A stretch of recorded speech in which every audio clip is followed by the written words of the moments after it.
Assalamualaikum warahmatullahi wabarakatuh. Perkenalkan, nama saya Hani Mayadita Putri, NPM 2021020207, Fakultas Syariah Hukum Tata Negara kelas E.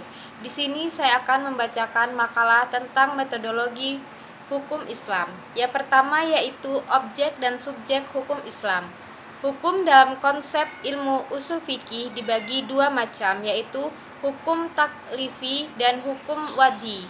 Secara terminologi, hukum adalah kitab Allah yang berhubungan dengan perbuatan mukallaf dalam bentuk al-iqtida, at-takyir, dan al-wadi. Yang dimaksud dengan kitab adalah firman Allah yang berupa perintah-perintah atau larangan-larangan.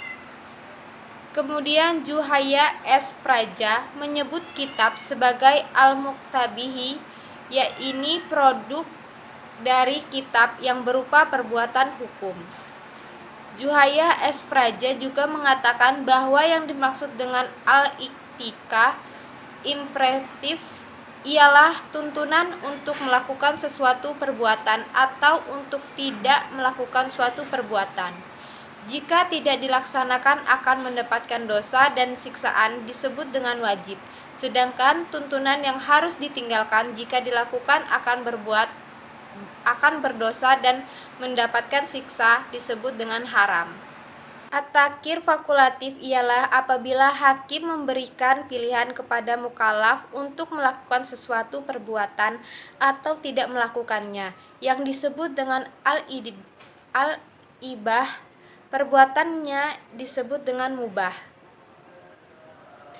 Ada beberapa hukum taklifi, yaitu satu ijab, yaitu firman yang menuntut suatu perbuatan dengan tuntunan yang pasti.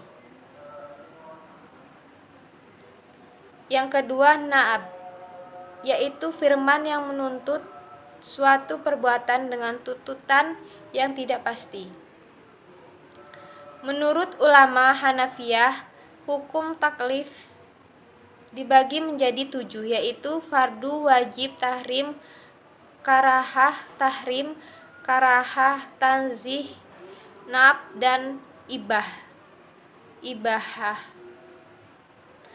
Menurut ulama Hanafiyah, jika suatu perintah didasarkan pada dalil yang pasti seperti Al-Quran dan hadis mutawatir, perintah itu disebut dengan perintah fardu. Akan tetapi, jika perintah itu berdasarkan pada dalil yang zahni, perintah itu dinamakan wajib. Demikian pula halnya dengan larangan. Jika larangan itu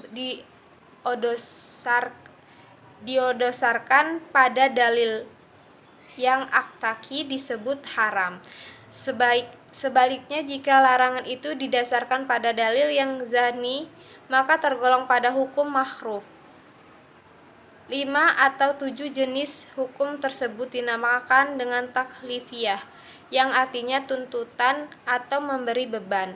Taklifi disebut pula sebagai jenis perbuatan hukum. Selanjutnya yaitu hukum wad'i.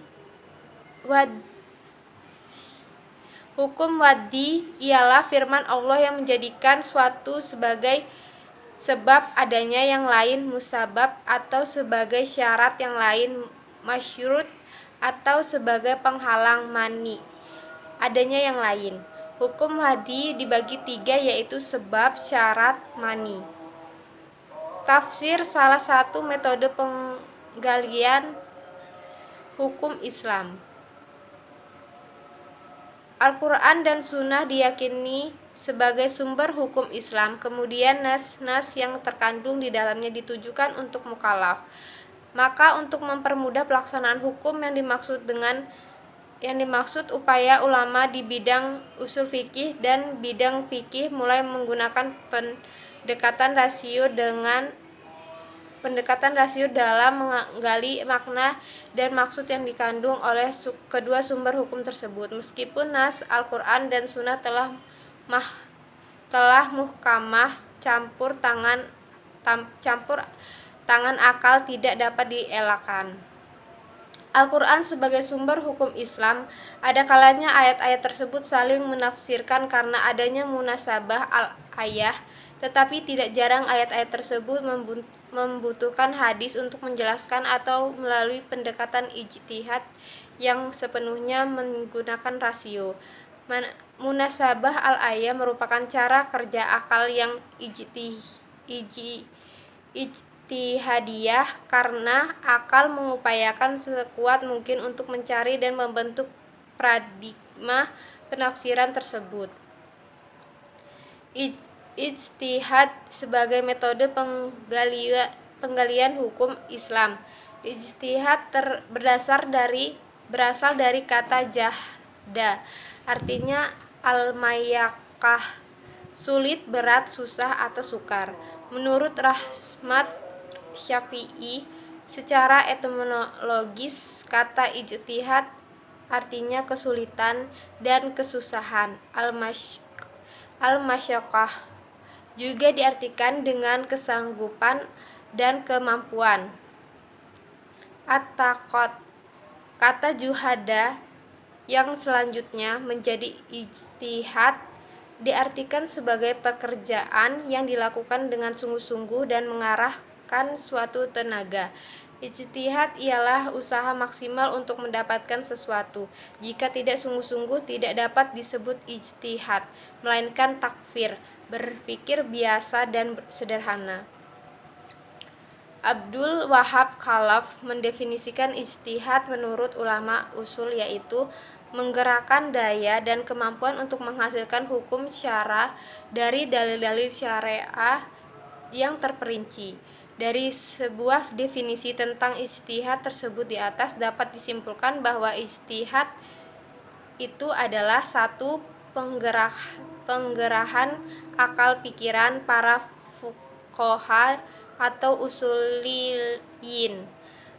Yang kedua, menggunakan akal dengan sungguh-sungguh. Yang ketiga, berkaitan dengan hukum syar'i dan amaliyah. Yang keempat, menggali kandungan hukum syar'i dengan berbagai usaha dan pendekatan. Yang kelima, dalil-dalil yang ada dirinci sedemikian rupa sehingga hilang kezaniannya. Yang keenam, hasil ijtihad berbentuk fikih sehingga mudah untuk diamalkan.